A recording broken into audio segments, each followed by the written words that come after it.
আমার কি অপরাধ ছিল, আমি কি অপরাধ করছি, আমাকে কেন এরকম ভাবে আঘাত করা হইল, আমি ইমাম বলে কি?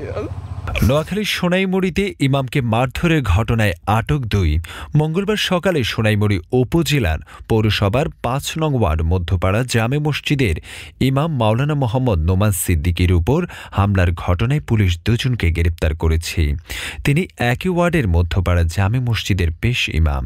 গ্রেপ্তারকৃতরা হলেন সোনাইমুড়ি পৌরসভার 5 নং ওয়ার্ডের মৃত আব্দুল হকের ছেলে নাসির উদ্দিন ও একই পৌরসভার 6 নং ওয়ার্ডের মৃত আশরাফ আলীর ছেলে মোহাম্মদ ওবায়দুল্লাহ।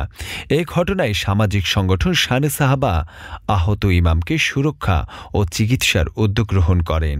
আসলে সাবেক কমিটিকে বিলুপ্ত করে কিছু অসাধু চক্র তারা আহ্বায়ক কমিটি হয়, যার প্রেক্ষিতে ওনাকে বিভিন্নভাবে তারা টর্চার করার চেষ্টা করে এবং তার যেই দায়িত্ব না ওই দায়িত্ব তার উপর চাপিয়ে দেওয়ার চেষ্টা করে, যার কারণে তাকে বিভিন্নভাবে হ্যারাসমেন্ট করার চেষ্টা করে এবং তাকে তারা মাত্র 10 দিন সময় দিয়েছেন যে আপনি চলে যান। এটাকে কেন্দ্র করে তিনি শানে সাহাবাতে অভিযোগ দায়ের করেন।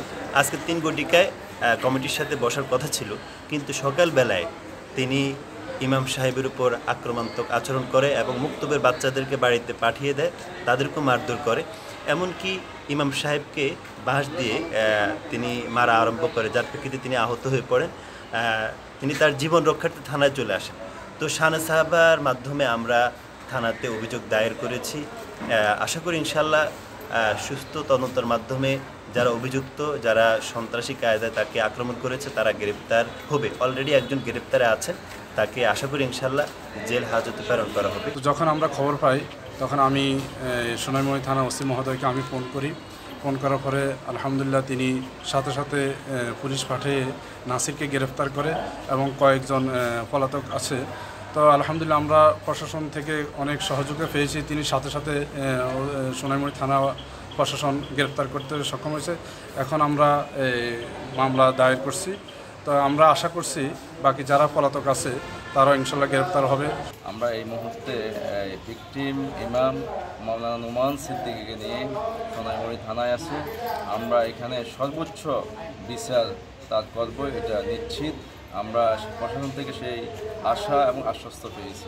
স্থানীয় সূত্রে জানা যায় গত বছর 26শে জুলাই সোনাইমুড়ি পৌরসভার 5 নং ওয়ার্ড মধ্যপাড়া জামে মসজিদের পেশ ইমাম হিসাবে যোগদান করেন মাওলানা নোমান। কয়েক মাস ধরে মসজিদ কমিটির নিয়ন্ত্রণ কেন্দ্র করে 2 পক্ষের মধ্যে বিরোধ দেখা দেয়, আর এই ঘটনাকে কেন্দ্র করে গতকাল ইমামের উপর হামলা চালায়। এই বিষয়ে সোনাইমুড়ি থানার ভারপ্রাপ্ত কর্মকর্তা মোর্শেদ আলম বলেন, এই ঘটনায় মামলা নেওয়া হয়েছে এবং 2 জন আসামিকে গ্রেপ্তার করা হয়েছে। আমাকে জোরপূর্বকভাবে মসজিদ থেকে অব্যাহতি দেওয়ার ফায়তারা করে আসতেছে। আমাকে 10 দিন সময় দিয়ে বলছে চলে যাওয়ার জন্য।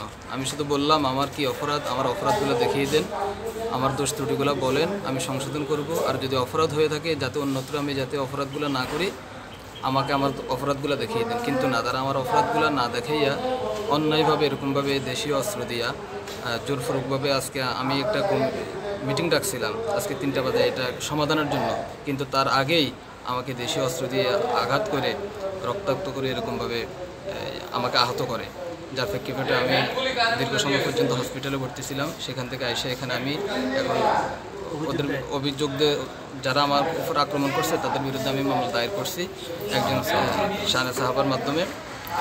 আমি ওদের বিচার চাই।